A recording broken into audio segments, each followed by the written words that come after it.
Shalom, friends. This week is extraordinary, for on this Friday and this Saturday we are coming into the holiday of Shavuot, the Feast of Weeks.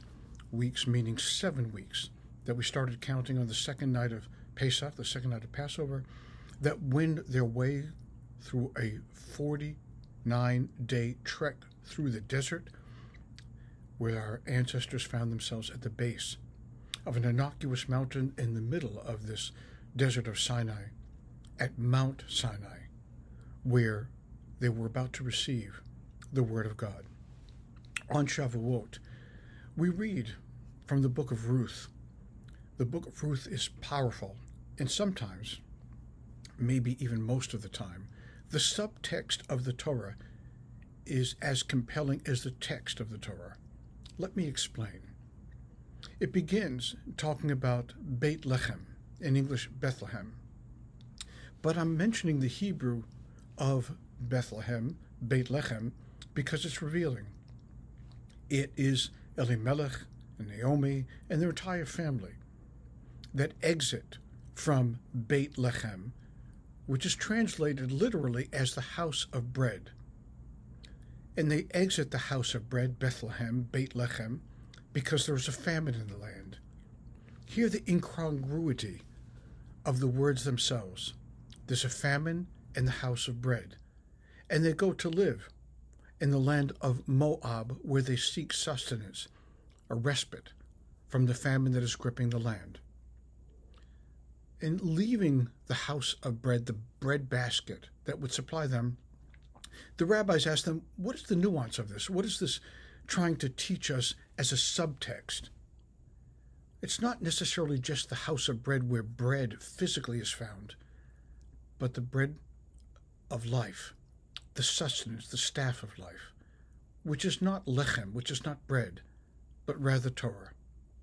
For we understand that it was this family that exited from the land of Israel that left the land of Torah behind and went to sojourn in the land of Moab. And Moab translates as from my father. Going way back in time to the time of Lot, it was the daughters of Lot that conceived, but literally conceived, of children. One of them was from their father. It was an instance of incest that took place in the book of Genesis, when the daughters of Lot thought that all was lost, that the world had been destroyed, when Sodom and Gomorrah imploded because of the evil that inhered within them. And they conceived of children, one of them which was from the father, Moab, that became the enemy of the Jewish people. Now, fast forward into the time of the Judges, when the book of Ruth takes place, and this family finds itself exiting Torah, the house of bread, Beit Lechem, to go to live in the land that was in antithesis of everything that was Torah, everything that was Jewish. This requires more than just a physical explanation of what's going on in the Torah. This is metaphysical. When we leave Torah behind, when we exit from the place that connects us with our God, what's left? And we find nothing is left. The family is decimated. The two men and the father are gone from the scene. And we're left with 3 actors living in the land of Moab. We've got Ruth, we've got Orpah, and we've got the mother-in-law, Naomi, that are hungry.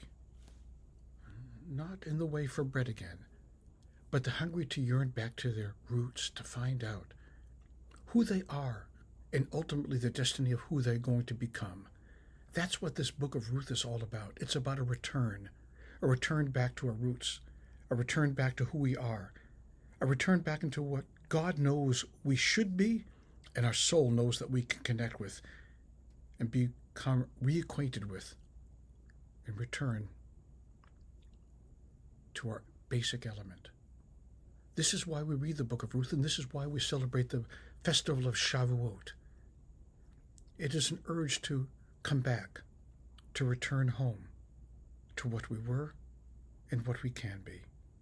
I hope you'll take advantage of the festival of Shavuot to reacquaint yourself with yourself, to reacquaint yourself with God, to reacquaint yourself with the connection, that nexus between God and self, which is called Torah.